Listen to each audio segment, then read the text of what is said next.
मेरी झोपड़ी के भाग आज खुल जाएंगे, राम आएंगे। मेरी झोपड़ी के भाग। वाह राजकुमार, तुम तो बहुत मेहनती हो। लकड़ियाँ इतनी भारी है, फिर भी तुमको जरा भी फर्क नहीं पड़ रहा। बस क्या बताऊं, मैं बहुत हिम्मत वाला हूँ। अजी घंटा फर्क नहीं पड़ रहा मुझे, कमर टूटी जा रही है। सुंदरवन जंगल में सभी जानवर और पक्षी अपने पने कामों में बड़ी मेहनत से लगे हुए थे, लेकिन राजकुमार हिरन हमेशा की तरह बस सैर सपाटे की तलाश में था। उसे हाथी दादा नजर आया, जो अपनी पीठ पर लकड़ियों का गट्ठा रखे जा रहा था। अरे हाथी दादा, तुम हाथी होकर गधे का काम क्यों कर रहे हो? ये लकड़ियाँ अपनी कमर पर लादे कहाँ जा रहे हो? अरे राजकुमार, तुमको पता नहीं क्या बरसात का मौसम नजदीक है। अरे नजदीक है तो क्या हुआ, जब बारिश आएगी तो नहा लेंगे। तुमको याद नहीं क्या, आज हम लोगों को जंगल घूमने जाना है। बात नहाने की नहीं है, मुझे बरसात से होने वाले नुकसान से बचने के लिए एक मजबूत घर चाहिए। इसीलिए मैं लकड़ियाँ इकट्ठा कर रहा हूँ, जिससे बरसात का मौसम आने से पहले ही मैं एक अच्छा मजबूत घर बना सकूं। क्या बेकार की बात कर रहे हो? 2 महीने बाद आने वाली बरसात के लिए अभी से इतनी चिंता? अरे जो होगा देखा जाएगा। इस तरह तुम ही बेफिक्र रह सकते हो। मैं नहीं चाहता कि उन दिनों मुझे परेशानियों का सामना करना पड़े। घूमने फिरने तो बाद में भी जा सकते हैं, फिलहाल रहने और खाने का तो सोचें। ये कहते हुए हाथी दादा आगे बढ़ गया। बेकार, चलो चिंटू खरगोश के पास चलते हैं। राजकुमार हिरन चिंटू खरगोश के घर की तरफ निकला, लेकिन चिंटू खरगोश उसे रास्ते में ही मिल गया।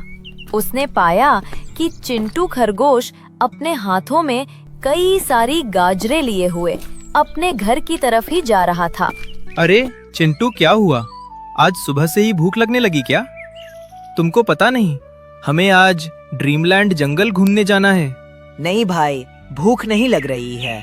ये खाना तो मैं जमा करने के लिए लेकर आया हूँ। जमा करने के लिए? लेकिन कहाँ? अरे बारिश का मौसम आने वाला है, जब पानी भरेगा तो घर से निकलना भी मुश्किल हो जाएगा। इसलिए पहले ही खाना जमा कर रहा हूँ, जो मुझे बरसात के समय भूखा ना मरना पड़े। क्या हो गया है सबको? हर कोई बरसात को लेकर परेशान दिख रहा है।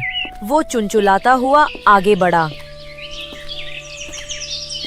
और जिस भी जानवर के पास जाता, वो सभी उसे बरसात के मौसम की तैयारी करते नजर आते।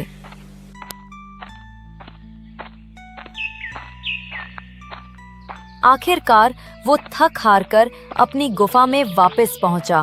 छोड़ो, लगता है आज घूमना नसीब में था ही नहीं। कोई बात नहीं, घूमना फिरना कल हो जाएगा। अभी मजे से सो जाता हूँ। ये कहकर वो चैन की नींद सो गया।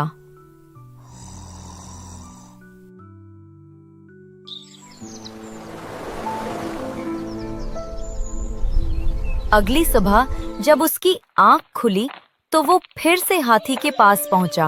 अरे हाथी, कहाँ जा रहे हो? मैं तो आज भी लकड़ियाँ लेने जा रहा हूँ। अभी तो मुझे बहुत लकड़ियाँ इकट्ठा करनी है। ये सुनकर हिरन ने सोचा, अगर मैं भी लकड़ी लाने में इसकी मदद कर दूं, तो हो सकता है ये मेरे साथ ग्रीनलैंड जंगल की सैर को जाने के लिए तैयार हो जाए। हाथी दादा, क्या इस नेक काम में मैं भी तुम्हारी मदद कर सकता हूँ? अरे वाह, तुम भी मेरे घर के लिए लकड़ियाँ जमा करने में मेरी मदद करोगे? हाँ, चलो मैं तैयार हूँ। हिरन हाथी के साथ चल दिया और कुछ देर बाद दोनों वापस आते हुए नजर आए। हाथी की पीठ पर काफी लकड़ियां लदी थी और राजकुमार हिरन की कमर पर भी एक गट्ठर लदा था। वाह राजकुमार, तुम तो बहुत मेहनती हो। लकड़ियाँ इतनी भारी है, फिर भी तुमको जरा भी फर्क नहीं पड़ रहा। बस क्या बताऊं, मैं बहुत हिम्मत वाला हूँ। अजी घंटा फर्क नहीं पड़ रहा मुझे, कमर टूटी जा रही है। फिर दोनों हाथी के घर पहुंचे तो हाथी ने उसकी पीठ से लकड़ी का गट्ठर उतार कर अपने गट्ठर पर रख दिया। तुम्हारा बहुत बहुत शुक्रिया दोस्त। अरे ये तो मेरा फर्ज था। मैं चाहता था कि तुम्हारे साथ और लकड़ियां लेकर आऊं, लेकिन मुझे खरगोश ने किसी जरूरी काम से बुलाया है, तो मैं वहां जा रहा हूं। हाँ हाँ, क्यों नहीं मेरे दोस्त, जरूर जाओ। दादा, अब मैं चलता हूं। हिरन वहां से भाग निकला।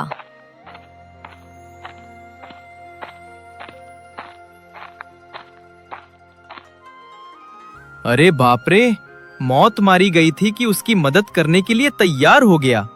अगर एक और बार ये मुझे ले चलता तो मेरी तो मैयत ही उठ जाती। हिरन खरगोश के पास पहुंचा तो वह भी कहीं जा रहा था। चिंटू खरगोश, कैसे हो तुम?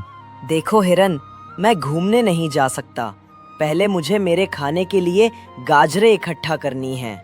नहीं नहीं मेरे दोस्त, मैं तुम्हारी मदद करने के लिए ही आया हूँ।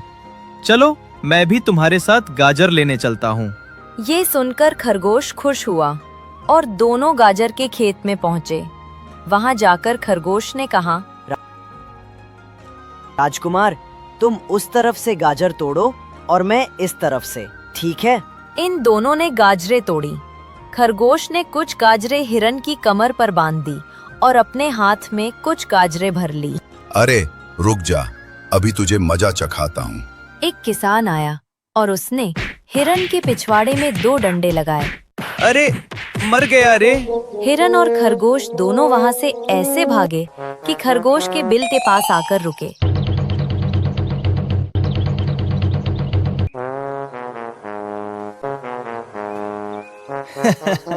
शुक्रिया हिरन, अगर तुम आज साथ नहीं होते तो मैं एक भी गाजर नहीं ला पाता। कोई बात नहीं, ये तो मेरा फर्ज था। वैसे हिरन, तुम भी अपने बारे में कुछ सोच लो। तुम्हारा घर पक्का है ना? उसमें तुमको बरसात में कोई परेशानी नहीं होगी ना? और तुम खाने का इंतजाम भी अभी कर लो।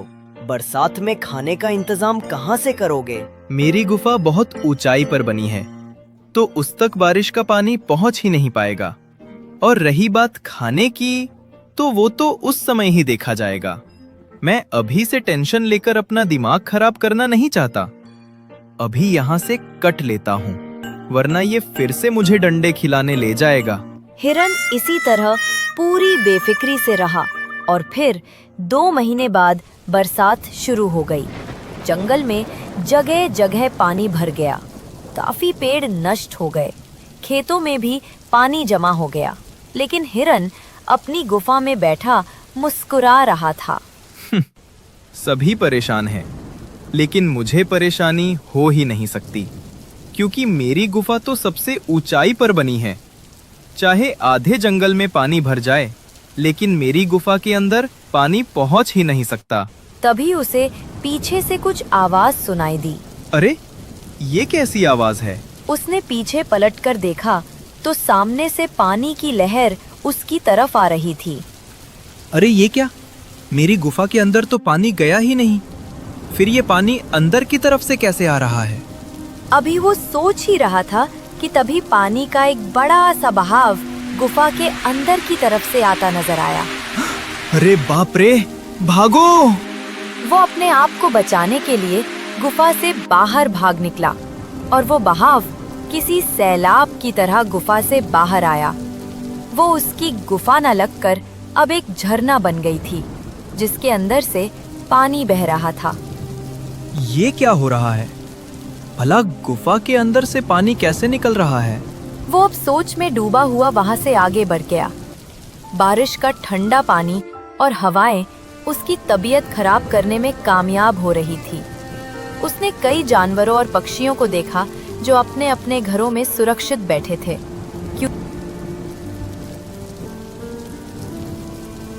क्योंकि उन्होंने पहले ही बरसात से निपटने की तैयारी कर ली थी। मुझे मेरे रहने के लिए कोई ठिकाना ढूंढना होगा, वरना न जाने मेरा क्या होगा। वो कई जानवरों के पास मदद के लिए गया, लेकिन किसी ने उसकी मदद नहीं की। इसी तरह वो खरगोश के पास पहुंचा। अरे राजकुमार, तुम बारिश के मौसम में कहाँ घूम रहे हो? परेशान तो मुझे आखिर होना ही था। सभी जानवरों ने मुझे समझाया था कि बारिश का मौसम आने वाला है, मुझे तैयारी कर लेनी चाहिए, लेकिन मैं नहीं माना। और आज देखो, मेरी गुफा में भी पानी भर गया और मेरे पास खाने को भी कुछ नहीं है। सुबह से भूखा प्यासा फिर रहा हूँ। अरे हिरन दोस्त, तुम खाने की चिंता क्यों करते हो? जब मैं खाना जमा कर रहा था तो तुम ही ने मुझे खाना जमा करने में मेरी मदद की थी। भला मैं तुमको कैसे भूखा रहने दे सकता हूँ? ये सुनकर राजकुमार की आंखों में खुशी के आंसू आ गए। फिर वो हाथी के साथ उसके घर में रहने चला गया।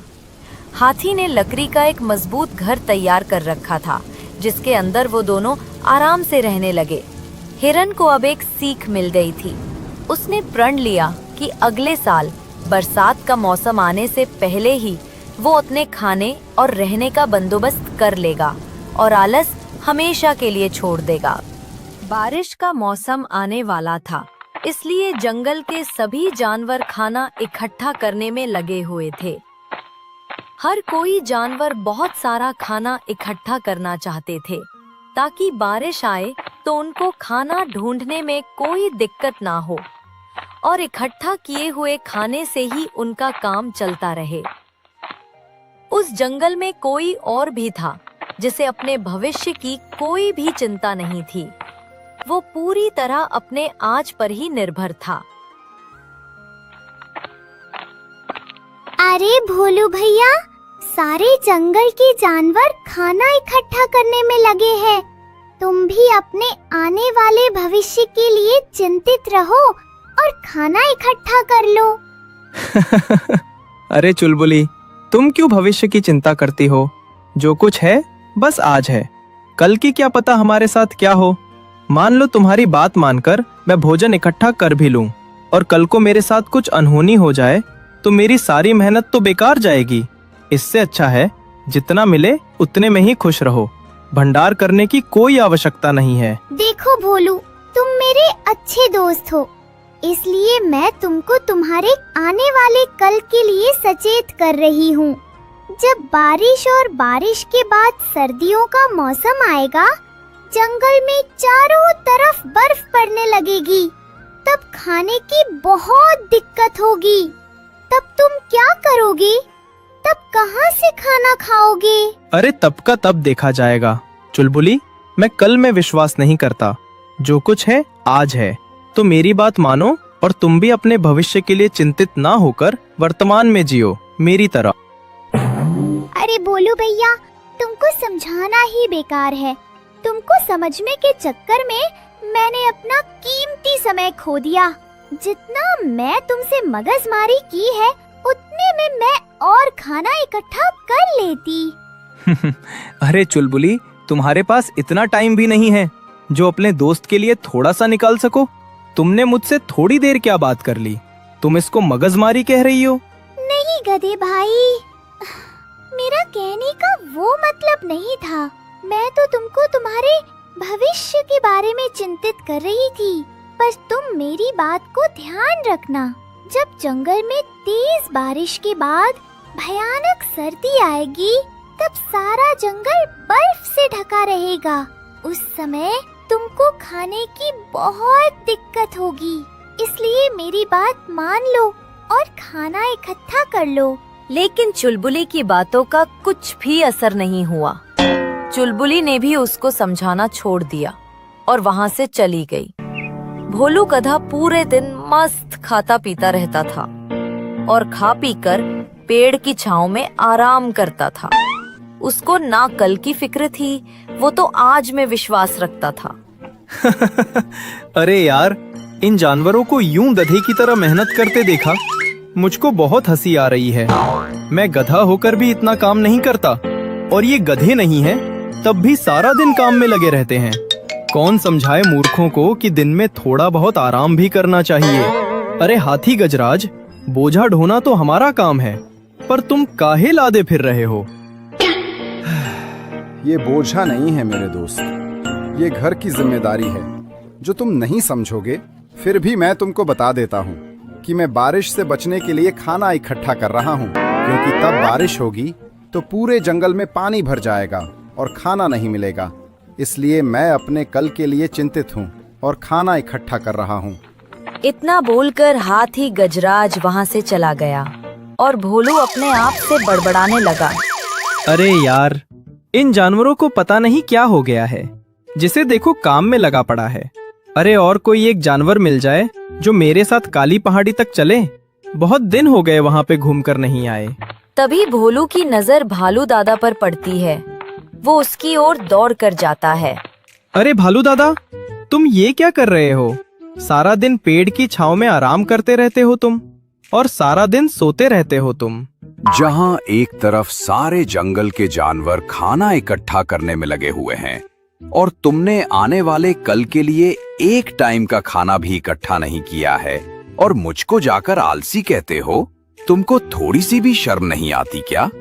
मैं आलसी होकर भी अपने भविष्य के लिए चिंतित हूँ और तुम एक गधे होकर भी खाना इकट्ठा नहीं कर सकते। ये बताओ, तुम यहाँ पर मेरे पास किस लिए आए? मैं आया तो किसी खास काम के लिए था तुम्हारे पास, लेकिन तुम इतने व्यस्त हो कि मैं अब तुमको बता भी नहीं सकता। हाँ, कोई बात नहीं है, तुम काम बताओ, शायद मैं उसके लिए वक्त निकाल सकूं। वो मैं ये बोल रहा था कि हम क्यों ना आज काली पहाड़ी पर जाएं घूमने के लिए। मैंने सुना था कि गधे काफी मेहनती होते हैं, लेकिन तुम्हारी बातों से अब मुझे साफ लग रहा है कि गधे बेवकूफ भी होते हैं। बारिश का मौसम 2-4 दिनों में आने वाला है और तुम खाना इकट्ठा करने के बजाय मौज मस्ती करना चाहते हो। मेरी बात मानो भोलू, तुम खाना इकट्ठा कर लो।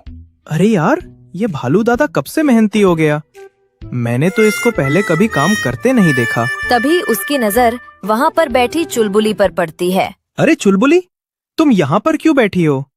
अगर तुमको बैठना ही है तो पेड़ की छांव में बैठ जाओ। नहीं भोलू भैया, मैं बैठी नहीं हूँ, बल्कि मेरे पेट में बहुत तेज दर्द हो रहा है, जिसकी वजह से मुझ पर चला नहीं जा रहा है और मेरे पास ये खाने का सामान भी है। अगर तुम इसको मेरे घर तक पहुंचा दो तो तुम्हारी बहुत मेहरबानी होगी। अरे चुलबुली, इसमें मेहरबानी की क्या बात है? तुम तो मेरे खास दोस्त हो और मैं तुम्हारे लिए इतना तो कर ही सकता हूँ। चलो, मैं तुम्हारे इस खाने को लेकर तुम्हारे घर छोड़ आता हूँ। और भोलू खाने को लेकर चुलबुली के घर तक छोड़ आता है। तुम्हारा बहुत धन्यवाद भोलू भैया, तुम मेरी एक बात मानो। भोलू, तुम मेरे अच्छे दोस्त हो, इसलिए मैं तुमको बार बार बोल रही हूँ, तुम अपने लिए खाना इकट्ठा नहीं कर सकते। तुम कम से कम एक घर ही बना लो जो तुमको तेज बारिश और सर्दियों से बचा सकेगा। मैं तुमको देखकर बहुत ज्यादा चिंतित हो जाती हूँ। तुम्हारे पास तो घर भी नहीं है। कोई बात नहीं है, मेरे पास घर नहीं है तो क्या हुआ? जंगल में काफी पेड़ पौधे हैं, मैं किसी भी पेड़ के नीचे बैठकर बारिश से आसानी से बच जाऊंगा। तुम मेरी फिक्र मत करो, तुम अच्छे से रहना और कोई भी जरूरत हो तो मुझे बता देना, मैं तुम्हारी मदद कर दूंगा। और भोलू इतना बोलकर वहाँ से आगे की ओर चला गया। और फिर बारिश का मौसम भी आ गया और जंगल में तेज बारिश होने लगी। वो जंगल की पहली बारिश थी, तो सभी जानवर पहली बारिश का लुत्फ उठाने लगे। लेकिन बारिश थमने का नाम ही नहीं ले रही थी। सभी जानवर अपने अपने घरों में चले गए। भोलू गधा अब अकेला रह गया था। वो भी एक पेड़ के नीचे जाकर बैठ जाता है। अरे यार, ये बारिश थमने का नाम क्यों नहीं ले रही है? सारा दिन निकल गया, फिर भी बारिश बंद नहीं हो रही। पेड़ के नीचे बैठा भोलू सिसक रहा था, तो वही दूसरी तरफ जानवर अपने घरों में आराम से बैठे रहे। उन पर न बारिश का असर हो रहा था और न ही ठंड का। उनके पास खाने का पूरा भंडार था। बारिश अभी थमने का नाम नहीं ले रही थी। भोलू को अब भूख भी लगने लगी। अरे यार, पूरे 2 दिन हो गए, ये बारिश बंद नहीं हो रही। अगर ऐसे ही बारिश पड़ती रही, मैं तो भूख से मर जाऊंगा। मैंने 2 दिन से कुछ भी नहीं खाया है। पेड़ के नीचे बैठे भोलू पर बहुत तेज बारिश पड़ने लगी थी। पेड़ भी उसको बारिश से नहीं बचा पा रहा था। भोलू ने बारिश से बचने के लिए कुछ और जुगाड़ लगाया, लेकिन वो भी तेज बारिश और हवाओं की वजह से उखड़ गया। अब भोलू की हिम्मत जवाब दे गई और वो बहुत कमजोर हो गया था। अब उसके शरीर में इतना दम नहीं था कि वो बारिश को सहन कर सके। फिर उसने थोड़ी हिम्मत जुटाई और जंगल के जानवरों से मदद मांगने के लिए गया। बंटी, क्या तुम इस तेज बारिश में मेरी कुछ मदद नहीं करोगे क्या? मैं इस बारिश में तुम्हारी क्या मदद कर सकता हूँ, बताओ। तुम मुझे अपने घर में थोड़े दिनों के लिए रहने दो, तब बारिश खत्म हो जाएगी तो मैं नया घर बना लूंगा। अच्छा, तुम बारिश के मौसम में नया घर बनाओगे? अरे भाई, मौसम के हिसाब से घर बनते हैं। तुम बारिश के मौसम में कैसे घर बना लोगे? जब गर्मी थी तो तुमसे घर नहीं बना, अब तुम बारिश में घर बनाओगे? इतने मेहनती कब से हो गए? वैसे मैं तुमको बता दूं कि मेरा घर इतना बड़ा नहीं है कि इसमें दो रह सकें। एक तरफ तो मेरा खाने का भंडार रखा हुआ है और दूसरी तरफ मेरा बेडरूम है, वहाँ पर मैं सोता हूँ, इसलिए इसमें दो नहीं रह सकते। तुम कहीं और अपना आसरा देख लो। बंटी ने उस गधे की कुछ भी मदद नहीं की। फिर भोलू ने हाथी गजराज से जाकर मदद मांगी। अरे हाथी गजराज, तुम मेरी बात को ध्यान से सुनो। मुझको बहुत तेज सर्दी लग रही है, तुम मुझको अपने घर के अंदर ले लो और थोड़ा खाना भी खिला देना। मैंने 3 दिनों से कुछ भी नहीं खाया है। भाई, तुमको तो पता है मेरा शरीर कितना बड़ा है और मेरा घर कितना छोटा है। इसमें मैं ही बड़ी मुश्किल से एडजस्ट होता हूँ। मैं तुमको इस घर में कैसे रख सकता हूँ? इसमें मेरे लिए ही जगह नहीं है, इसलिए तुम अपना कहीं और देखो। हाथी गजराज ने भी उस आलसी गधे की कुछ भी मदद नहीं की। तेज बारिश और ठंड से गधे की हालत बहुत कमजोर होती जा रही थी। अब उसके पास आखिरी उम्मीद थी, वो थी उसकी दोस्त चुलबुली, और वो चुलबुली से मदद मांगने के लिए गया। अरे चुलबुली, तेज बारिश हो रही है और तुम मेरी थोड़ी सी मदद कर दो। तुम मुझको अपने घर में आसरा दे दो कुछ दिनों के लिए। जब बारिश खत्म हो जाएगी तो मैं चला जाऊंगा। भोलू भाई, तुमको तो पता है अभी अभी बारिश शुरू हुई है। बारिश इतनी जल्दी खत्म होने वाली नहीं है। तो क्या तुम भी मेरी मदद नहीं करोगी? मेरा मन तो नहीं चाह रहा कि तुम जैसे आलसी की मदद कर दूं। मैंने तुमको कितना समझाया था कि बारिश का मौसम आने वाला है, अपने लिए घर बना लो, खाना इकट्ठा कर लो, पर तुमने मेरी बात पर ध्यान नहीं दिया। तुम मेरे अच्छे दोस्त हो, इसलिए मैं तुम्हारी मदद कर देती हूँ। आ जाओ, मेरे घर में बहुत जगह है और खाने का बहुत भंडार भी है। चुलबुली ने भोलू को अपने घर के अंदर ले लिया। अब भोलू को थोड़ा अच्छा लग रहा था और उसको ठंड भी कम लग रही थी, क्योंकि चुलबुली का घर अंदर से गर्म था। भोलू भैया, मैं तुमको अच्छे से जानती हूँ। तुम मेरे पास तभी आते हो जब तुम्हारी कोई भी जानवर मदद नहीं करता। क्या इस तेज बारिश में किसी भी जानवर ने तुम्हारी मदद नहीं की? नहीं, मैं जंगल के सभी जानवरों से मदद मांगी, लेकिन किसी ने मेरी मदद नहीं की। और मुझे समझ आ गया है कि तब वह काम कर रहे थे तो मैं आराम कर रहा था। उन्होंने बड़ी मेहनत से अपना घर बनाया और खाना इकट्ठा किया, और मैं अपने आलसीपन में रहा। इसलिए उन्होंने जो मेरे साथ किया वह बिल्कुल सही किया। अब से मैं भी अपने लिए नया घर बनाऊंगा और बारिश के लिए खाना इकट्ठा भी कर लिया करूंगा। भोलू की बातों से चुलबुली को बहुत सुकून मिला। और तब तुम अपना नया घर बनाओगे तो मैं भी उसमें तुम्हारी मदद कर दूंगी। इसीलिए तो भोलू भैया, बुजुर्ग लोग कह कर गए हैं कि हमको आने वाले कल के लिए आज से ही तैयार रहना चाहिए। तो दोस्तों, आपको हमारा वीडियो कैसा लगा? अगर वीडियो अच्छा लगा है तो हमारे चैनल को एक लाइक और हमारे चैनल को सब्सक्राइब जरूर करें, ताकि हर वीडियो का नोटिफिकेशन सबसे पहले आप तक पहुंचे। ऐसी ही मजेदार कहानी आपके लिए लाते रहेंगे।